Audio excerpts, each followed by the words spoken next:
This video is brought to you by Squarespace, the goat of website platforms for anyone looking to start their own site. Thank God you're home. I'm so sorry to disturb you on a Saturday. Oh, will you please forgive me? We're just sitting down. The bus didn't pick me up where it was scheduled to. This is Aunt Gladys. I'm Gladys. And just as she looks, Are you watching?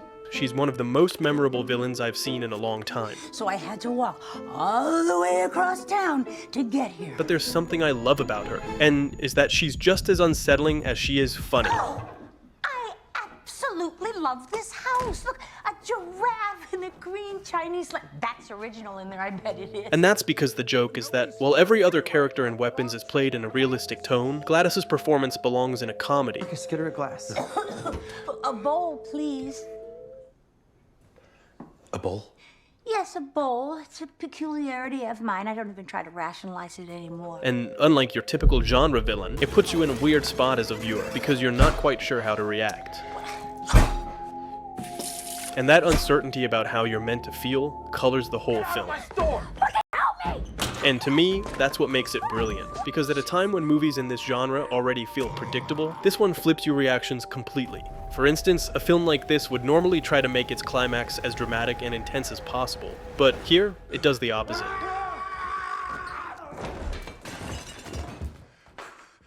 Goddamn freaky little... It keeps blending its tools and abandons the language of a thriller to lean into comedy.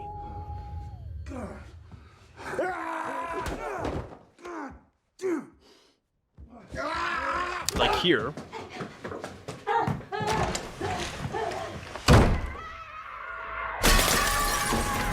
which is actually the resolution of the conflict. And yet, it plays almost like a cartoon.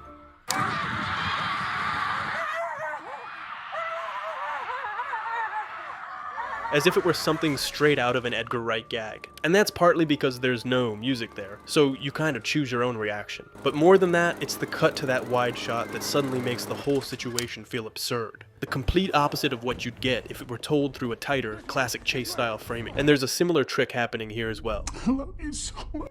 Where we go from the movie's first jump moment, straight to Josh Brolin waking up and saying, What the f***?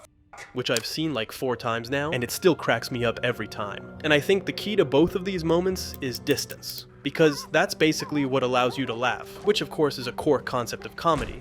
I'm a great believer in what Charlie Chaplin said, is that a life is a tragedy in close-up and a comedy in long shot. If you sit back visually on a situation, it automatically becomes funnier. But what makes this film brilliant is that the impact of that distance is directly proportional to how close it's made you feel before, especially throughout the first part. Who's there? And the film uses its structure really cleverly to achieve that. Hello?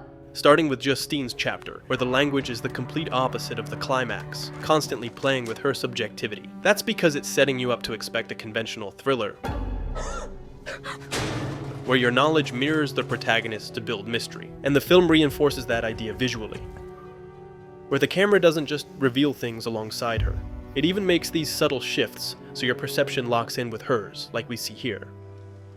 And it's something that happens in the more tense scenes, but also in quieter moments, like the constant long takes following Justine from behind, which create a feeling of intimacy and closeness to her experience. It's a technique the film uses at the beginning of every chapter to place us in a character's perspective. But in Justine's chapter, it's used constantly to make everything feel a little more menacing. And you can really see that contrast when you compare how the same scenes are told differently in another character's chapter. I see something that doesn't make any sense at all. Talking about 17 kids. For instance, Archer's interaction feels especially intimidating from Justine's point of view. I want to know exactly what she was doing in there. Because he exists mostly as a distant and impersonal voice that judges her, where you barely even see him, either because of the framing or the shallow depth of field, to the point the entire crowd is out of focus, and your access is limited to her, making you feel more confined and tense. Obviously, it's the complete opposite of how things are told in Archer's chapter. We're talking about 17 kids in one classroom. But this idea of seeing the same scene change depending on the point of view happens more than once throughout the film. Okay. Up. Get up. For example, this is how this scene plays from Paul's point of view. But if I see you out here again, it's gonna be a different story. Yes? And this is how it looks from James's. But if I see you out here again, it's gonna be a different story. Yeah. where the tone shifts from something more naturalistic to something filtered through James's perception. Okay, consider yourself warned. Here the officer is framed from a low angle, coming off as more menacing, and even the performance is different. Okay, consider yourself warned. Now, let's get up. And that's of course because both scenes respond to the character's subjective states. Paul's shot reflects his nervousness, while James's is tied to his altered state of perception. But as you can see, the camera behaves slightly differently in their chapters. There's a different kind of closeness, not the same one we had in the first two, where we were much more on top of the characters, and where we even had access to the most subjective space possible. Their dreams. Actually, the film commits so strongly to their subjectivity that it only breaks it at the end of each chapter. In Archers, we suddenly cut to a shot from Justine's perspective. Victim persona that you're taking on, it might have the police. And in Justine's, we break it here, in this scene where, for the first time, we know more than she does. By that point, you're fully inside her head, and this moment becomes the clean break, after all the work the film has done to put you there. And I want to look at how the film shapes each chapter so deliberately, guiding us toward Gladys. And in doing so, creating a figure who becomes, at least to me, what I'd call the greatest villain this genre has seen in a long time. And that's what I want to talk about today. But before we dive into that, a quick shout out to today's sponsor, Squarespace. As some of you know, I've been working on my first short film, and like any serious project, it needs a proper website. That's why I'm using Squarespace, the best place to build a site that looks and works beautifully. Because even if you know nothing about web design, their AI tools make it easy to create something that feels truly yours, with just a few clicks and a short description. But of course, every great project doesn't just look good. It also starts with a name. And with Squarespace domains, you can buy and manage your website's name safely, easily, and all in one place, with privacy and security included, and no hidden fees or add-ons. And that's just one of the many other things you can do, like add videos or accept donations. So if you're interested, head over to squarespace.com for a free trial. And when your site is ready to launch, go to squarespace.com/Lancelloti to save 10% on your first purchase of a website or domain. Now, back to the video.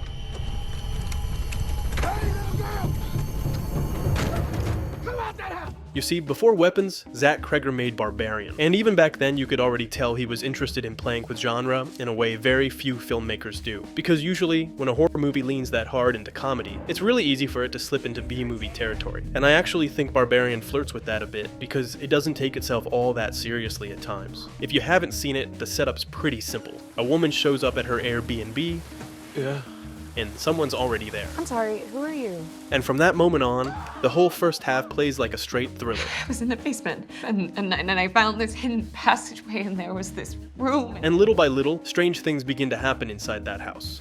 We need to go. We need to go now. What are you talking about? Why were you in the basement? So you're just as disoriented as she is, trying to figure out what's going on in this weird house, and that uncertainty becomes the fuel for the suspense. Then, halfway through, Yellow! the film does that chapter switch thing, suddenly shifting tone and jumping to a completely different character. Apparently Megan Maddox has contacted the network through her lawyer, and she's made a very serious accusation against you.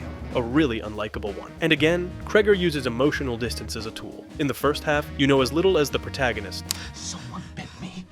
So you're right there with her. Is someone staying here at the moment? I don't think so. Well, someone's here. There's a suitcase. But in the second half, you know more than this guy, because you know where he's going and what's waiting for him. Who's there? And that dramatic irony adds this layer of dark comedy. And because he's kind of a terrible person, Did she say no? I mean, Like, no, stop? At first, but like... you don't feel bad watching him walk into danger. Hello? But what stands out to me is that even when Barbarian goes all in on its darker tone, it still finds room for these strange little beats, where you're not sure whether to lean forward in suspense or crack a smile. And there, you can already feel that stylistic signature taking shape. But there are moments where it pushes those genre elements so far that it edges into something a bit unrefined in its delivery. And the reason I mention this is because Weapons does the opposite. Here, he's basically steering how you feel the whole time. And the chapter format really helps him do that. Because, like I mentioned earlier, if Justine's chapter sets you up for something closer to a thriller, the second one feels much more active, almost leaning into detective story territory. Right there. Even though it still belongs to that same diptych where mystery is the driving force. Love you. Love you. Then we get to the third chapter, Jesus Christ. which leans the most into comedy. The way I see it, I did you wrong, you did me wrong. Mostly because we're watching everything fall apart for this poor guy who, even if he comes across as likable at first, has enough questionable moments that we don't really feel guilty enjoying his misfortune. You piece of shit. And that tone flows right into James's chapter. No? But those two also work like a second diptych, almost a little movie inside the movie. And by this point, on a first viewing, you've almost forgotten about the initial suspense setup, and it becomes really hard to predict where the movie is taking you. You're already in this space where even the strangest, most offbeat moments carry a touch of humor. Good?